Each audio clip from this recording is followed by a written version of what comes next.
Sa imo bang na-experience sa una pa unsa may paminaw nimo nga dili maayo para sa imuha nga gitawag sa imuha? Anang tawag kong kagbayot. Kay bawag siya nga bayot ka, bayot pag gitawag nga si mo ka na. May isog kong singan, ang ngalan si Esteban. May anak siyang... Hello Gapa, good morning. Good morning. Kamusta man?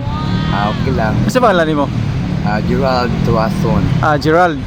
Kung gabi unsa man imong siksi nga pangalan? Libang la.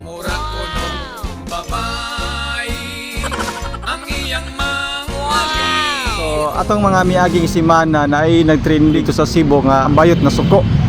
Ang crew gipatindog niya og duha ka oras kay gitawag siya og sir. Para sa imuha angay ba ikasuko kung tawgon ang usa ka parehas sa imuha nga butang ta binabay Oh. nga tawgon og sir. Ako di magkuha ngayon masuko kay ngano kung tawag siya sir, di ba mo siya kailan po sa imuha lang mga imam pug kaniya nga. Lamang ko'y tao nga ang ata babae na ako wala pero sa ilang pero para sa ko dili ang ngayon kan musuko kay ngano tawad mangyapon ng sir. Ano pa yung mga higayon sa imuhang gitawag ka og sir pod? Oh kadagan na Sa imuhang appearance, for example, taas ka og buhok nga nasulog kag binabay. pero wala pa po dili po ko kasulog kay binabay gid ka lang ko ay nguna nila pero tawgon gyapon sir pero okay ra tawad mangyapon na sir. Okay.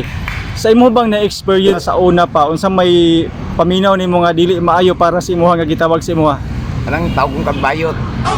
Kay bawag siya nga bayot ka, bayot pag gitawag nga si mo ka na.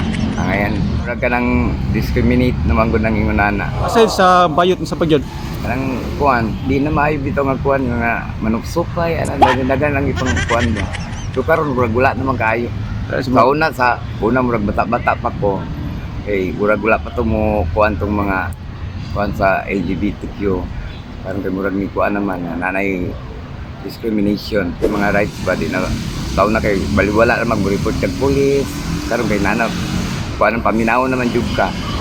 Okay. Murag kuan po karapatan mo puguna sa mga tao nga ang napoy mo tawag si mo sir pero kana siya accepted na di na siya ngayon mo ikasuko. Iya manggong gipangatarungan dito kay trans woman na daw siya. Naka-makeup na siya pud katungod pa siya inin mo ang ikasuko na siya. Okay, unsa may mensahe nimo atong bayot nga nasuko nga gitawag og sir? Girl, parehan man tayo LGBT kanang ay nagkasuko. Tagay lang siya og kanang kuan ba pasayloa lang sa siya kay naman po siya katungod pud nga tawag si mo sir kay di mo gud ka pure nga babae. So isulayan siguro kaniya sir kung masuko magyud ka. So kita makapasaylo magyapon ta. Pasaylo na to. Sa tudlo magiyop-iyop